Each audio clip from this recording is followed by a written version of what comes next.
तो हेलो दोस्तों, मेरा नाम है कुमार सिकेन और आप देख रहे हैं क्लब वेस्ट स्टडी पॉइंट। इस वाली वीडियो हम देखने वाले हैं पालमपुर गांव की कहानी, जो कि आपका चैप्टर नंबर फर्स्ट है, क्लास 9th के बच्चों के लिए, इकोनॉमिक सब्जेक्ट के लिए। हम बात करने वाले हैं हम यहाँ पर पालमपुर गांव के बारे में। तो सबसे पहले हम उस गांव को समझते हैं कि जो पालमपुर गांव है ना, उसमें क्या-क्या विशेषता है, आखिरकार वो गांव है कैसा। ठीक है, तो इस गांव के बारे में आपको समझना है यहाँ से कि जो पालमपुर गांव है ना दोस्तों, वो आस पड़ोस के गांव से मिला हुआ है। यानी वो जो कनेक्ट है दूसरे गांव से। दो तरीके के गांव होते हैं यहाँ पर, समझिए। एक वो गांव जो बिल्कुल एकांत में हो, उसके आसपास कोई एरिया ना हो, और एक वो गांव जिसका दूसरे गांव के साथ क्या होता है, आदान प्रदान होता है, बातचीत होती है। तो ये वो गांव है जिसका दूसरे गांव के साथ संबंध है। बात करते हैं हम सेकंड पॉइंट के ऊपर में। तो इस गांव में दोस्तों अलग अलग जाति के लोग रहते हैं, अलग अलग जाति के, अलग अलग धर्म के लोग रहते हैं। आपने देखा होगा कुछ एक गांव होता है, पर्टिकुलर गांव, उस गांव में एक ही जाति के लोग रहते हैं, लेकिन यहाँ पर क्या है, अलग अलग जाति के लोग आपस में मिलकर रहते हैं और लगभग 450 परिवार यहाँ पर निवास करते हैं। 450 परिवार रहते हैं। अगर हम थर्ड पॉइंट के ऊपर हम बात करें तो दोस्तों इस गांव में ज्यादातर जो जमीन के मालिक है ना, वो उच्च वर्ग के हैं। और सब जगह ऐसा ही होता है, गांव का जो मालिक होता है वो क्या होता है, वो उच्च जाति का होता है, बड़ा आदमी होता है। तो उसी में 80 परिवार है जिनके पास बहुत ज्यादा भूमि है, बहुत ज्यादा जमीन है, और वो जमीन के मालिक है। अगर हम बात करें दोस्तों फोर्थ पॉइंट के ऊपर में, तो उच्च जाति के जो लोग हैं, देखो वो उच्च जाति के भी लोग हैं, उनके पास जमीन भी बहुत ज्यादा है, ठीक है, जमीन के मालिक है। तो सिंपल है, उनका जो घर होगा वो अच्छा होगा। तो उच्च जाति के जो घर होते थे लोगों के, वो मकान होते थे, ईंटों से बनाए हुए होते थे, सीमेंटों से बनाए हुए होते थे। तो यहां तक तो हमने बात कर ली उच्च वर्ग के बारे में, ठीक है। लेकिन अब हम बात करेंगे यहाँ पर दलित लोगों के बारे में। दलित लोग क्या होते हैं, जो नीची जाति के लोग होते हैं, ठीक है। तो उनका जो घर था दोस्तों, वो उनकी संख्या पहले देखते हैं। उनकी संख्या जो थी वो 1/3 हिस्सा था। 1/3 हिस्सा का मतलब, अगर 3 लोग गांव में है तो उसमें से एक जो था वो नीचे वर्ग का लोग था, दलित जाति के लोग थे, ठीक है। और इनके घर कैसे होंगे, देखिए ये संख्या में भी कम है दूसरों से, और ये नीची जाति के भी हैं। तो इनका जो घर होगा वो छोटा सा होगा और पक्का मकान नहीं होगा।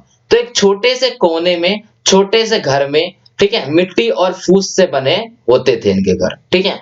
अगर हम बात करें नेक्स्ट, तो जो पालमपुर गांव है दोस्तों, उसमें एक वर्ष में किसान 3 प्रकार की फसलें उगाता था। 3 प्रकार की फसलें का मतलब एक अच्छी बात है यहाँ पर। इसका मतलब यहाँ की जो सिंचाई व्यवस्था है वो बहुत बढ़िया थी।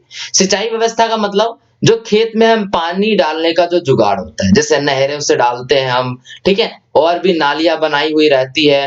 तो बहुत सारे जो संसाधन है यहाँ पर वो अच्छा है, किसका, सिंचाई का। तो इसलिए यहाँ पर क्या है, एक साल में किसान के पास एडवांटेज है कि वो 3-3 फसलें जो है वो उगा सकता है, ठीक है। ज्यादातर घर में बिजली है दोस्तों, ये एक पॉइंट नोट करने वाली बात है, क्योंकि गांव में क्या होता है, बिजली नहीं होती सबके घर में, लेकिन यहाँ पर ज्यादातर जो घर है लोगों के, वहां पर बिजली है। यहाँ पर अगर हम बात करें 9th पॉइंट के बारे में, तो पालमपुर जो गांव है ना दोस्तों, वहां पर 450 परिवारों में से लगभग 1/3 अर्थात 150 के पास क्या है, भूमि नहीं है, जो कि एक बुरी बात है। यहाँ पर आप इसको ध्यान से समझिए, 450 परिवार का 1/3 यानी 150, और इतने बंदों के पास जमीन नहीं है अपनी खुद की। इसका मतलब ये कैसे हुए, ये हुए भूमिहीन किसान, यानी इनके पास जमीन नहीं है। तो अब ये क्या करेंगे, ये उन जमीनों के उन बंदों के पास काम करेंगे, उन मालिकों के पास जिनके पास ज्यादा जमीन है, ठीक है। यानी खुद की जमीन पे ना काम करके ये मजदूरी पर काम करेंगे दूसरे किसी के जमीन पर, ठीक है। और जो बाकी बच गए कितने, 240 परिवार, यानी आप ये समझ सकते हो कि 240 परिवारों के पास क्या है, भूमि है। टोटल आप समझिए यहाँ पर कि पूरा का पूरा जुगाड़ क्या है। टोटल 450 परिवारों में से 1/3 इतने के पास जमीन है, और 240 के पास 150 के पास जमीन नहीं है, और 240 के पास जमीन है, और बाकी के और भी दूसरे व्यवसाय में लगे हुए हैं। जैसे कुछ लोग होते हैं वो क्या करते हैं, वो खेतीबाड़ी नहीं करते, ठीक है, वो गैर कृषि क्रियाएं करते हैं। गैर कृषि क्रियाएं का मतलब होता है वो खेती में नहीं लगे रहते, वो कोई और व्यापार करते हैं। फॉर एग्जाम्पल वो मत्स्य पालन कर रहे हो, मुर्गी पालन कर रहे हो, ठीक है। तो ये हम आगे बात करेंगे। यहाँ पर आपको समझ में आ गया होगा उस पूरे गांव का स्ट्रक्चर, कि वो गांव आखिरकार कैसा है और उसमें किस प्रकार के लोग जो है वो रहते हैं, ठीक है। नेक्स्ट टॉपिक यहाँ पर देखते हैं, उत्पादन के बारे में दोस्तों हम बात करते हैं, जो कि इंपॉर्टेंट है। सबसे पहले गैर कृषि क्रियाएं, आपको ये बताया था मैंने, खेती उत्पादन के अलावा, खेती बाड़ी खेती के करने के अलावा अगर कोई गतिविधि में लगा हुआ है, कोई और काम कर रहा है, तो उसे गैर कृषि क्रियाएं कहते हैं। उत्पादन करना हो दोस्तों, कुछ भी बनाना हो, कोई भी फैक्ट्री खोलनी हो, तो उसके लिए हमें 4 चीजों की बहुत ज्यादा आवश्यकता होती है, और वही 4 चीजें हम यहाँ पर देखने वाले हैं। नोट डाउन कीजिए इसको। सबसे पहले हमें जमीन चाहिए, भूमि चाहिए, कोई भी काम आप कर रहे हो। उसके बाद हमें श्रम चाहिए, श्रम का मतलब उस जमीन पर काम करने वाला बंदा चाहिए। तीसरा, हमें आगत चाहिए, आगत मतलब औजार चाहिए, ठीक है। उसके बाद चौथा, हमें पैसे चाहिए, आप उसे कार्यशील पूंजी कह सकते हो, ठीक है। तो देखिए अब इसको डीप समझते हैं।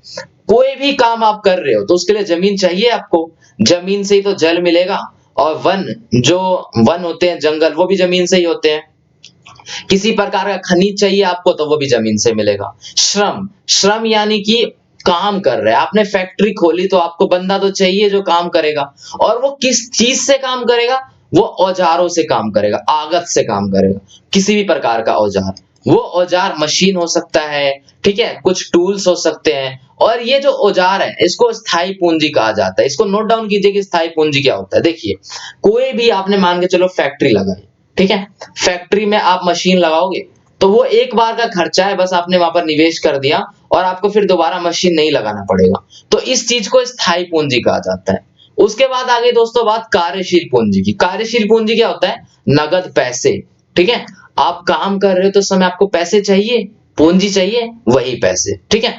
तो इन सभी चीजों को अगर हम आपस में जोड़ दें, जमीन को, श्रम को, पूंजी को आपस में प्लस कर दे, संयोजित कर दे, तो उसे हम उत्पादन के कारक कहते हैं। देखिए आपको इस पेज में कितनी सारी चीजें समझ में आ गई। यहाँ पर देखिए गैर कृषि क्रियाएं समझ में आ गई, एक आपको उत्पादन करने के लिए जो 4 कारकें चाहिए, जो 4 चीजें चाहिए वो समझ में आ गया, 2, ठीक है। आपको यहाँ पर स्थायी पूंजी समझ में आ गया क्या होता है, 3। आपको यहाँ पर उत्पादन के कारक समझ में आ गया क्या होते हैं और कैसे होते हैं, 4, ठीक है। तो इस पेज में आपको 4 चीजें समझ में आ गई और आपको बहुत अच्छे समझ में आ गई होगी। अगर समझ में आ गई है तो पहले तो आप लाइक कीजिए वीडियो को फटाफट। उसके बाद हम यहाँ पर चलते हैं दोस्तों, आपके लिए इंपॉर्टेंट परिभाषाएं ली है हमने, ठीक है, जो कि पेपर में बार बार पूछी जाती है। बात करते हैं अब हम खरीफ की फसल के बारे में। आपको पता ही होगा खरीफ की फसल, रबी की फसल, हम बचपन से पढ़ते आ रहे हैं। तो बरसात के मौसम में जो फसल उगाई जाती है, किसान उगाते हैं ज्वार और बाजरा, उसे हम कहते हैं खरीफ की फसल, ठीक है। यहाँ पर अब सर्दी के मौसम में रबी की फसल की बात करें हम, तो जो सर्दी के मौसम में फसल उगाई जाती है, गेहूं उगाई जाती है, यहाँ पर उगाई आएगी, ठीक है। यहाँ पर मिस टाइप हो गया था, तो यहाँ पर आप समझ सकते हो उगाई जाती है और मंडी में बेची जाती है, सिंपल, ये आपको समझ में आ गया। अब यहाँ पर देखिए बहुविध फसल प्रणाली क्या होता है। बहुविध फसल प्रणाली का मतलब क्या है कि वहां पर एक से अधिक फसलें जो हैं वो उगाई जाएंगी, ठीक है। बहुविध यानी बहुविध, ठीक है। तो एक वर्ष में भूमि पर एक से ज्यादा फसलें अगर पैदा की जाती है तो उसे बहुविध फसल प्रणाली कहा जाता है।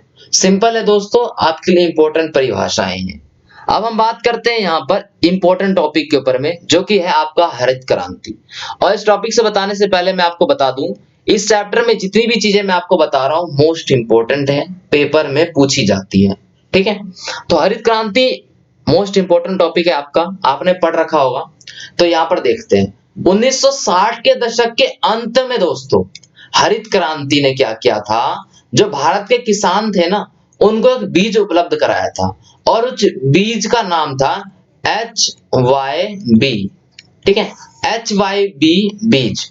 ये बीज का क्या काम था, इसका काम था कि ये अच्छी गुणवत्ता वाले बीज है, यानी अगर हम इस बीज का इस्तेमाल करते हैं तो क्या होगा, वहां पर जो है खेती में जो फसल उग रही है वो फसल की जो वो है पैदावार वो बढ़ जाएगी, ठीक है। तो उपज वाले बीज HYB बीजों का प्रयोग इससे चावल की खेती, गेहूं की खेती करने के तरीके जो है वो सिखाए गए थे और इसको ही हम हरित क्रांति कहते हैं। कुछ आंकड़े जिनसे हमें ये पता चलता है कि क्या फायदा हुआ H5B बीजों का, वो हमने लिया है यहाँ पर।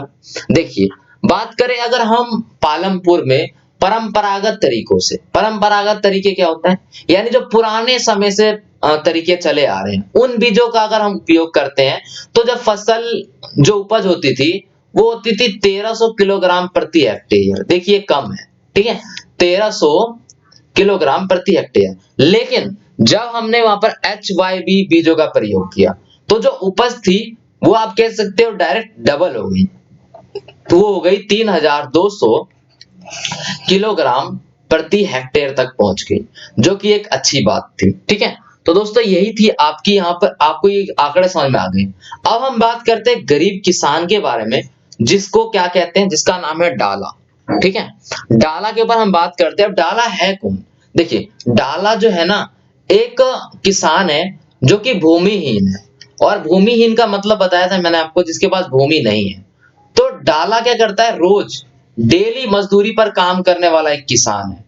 वो, उसके पास अपनी जमीन नहीं है तो वो दूसरों की जमीन पर काम करता है। ठीक है, लेकिन उसको जो पैसे मिलने चाहिए थे वो पैसे नहीं मिलते। अगर हम बात करें सरकार के द्वारा, ठीक है, तो सरकार के द्वारा खेतों में जो काम करने वाले किसान हैं, जो श्रमिक है, तो उनको एक दिन का जो पैसा है वो न्यूनतम निर्धारित कर दिया गया है कि 300 रुपए तो कम से कम उनको मिलेंगी। और ये कब निर्धारित किया गया था? ये 2017 में निर्धारित किया गया था। मार्च 2017 में ये बोला गया कि जो श्रमिक है, जो दैनिक काम करते हैं, उनको 300 रुपए मिलेंगे, लेकिन इनको 160 रुपए ही मिलते हैं डाला को। तो आपको समझ में आ गया होगा कि पालमपुर गांव की पूरी आपको समझ में आ गई होगी कि क्या बात है, वहां पर कैसे किसान है, कैसे लोग हैं, वो गांव कैसा है, सिंचाई की सुविधा कैसी है। ठीक है, तो ये सारी चीजें आपको समझ में आ गई होगी, और इसी प्रकार से आगे भी हम आपके लिए वीडियो लाएंगे। ठीक है, आप अपना रिस्पांस दिखाइए, वीडियो को लाइक कीजिए, वीडियो पसंद आई तो आप उसे कमेंट कीजिए नीचे, अपने दोस्तों के साथ इसे शेयर कीजिए। ठीक है, तो आई होप आपको वीडियो पसंद आ गई होगी। धन्यवाद।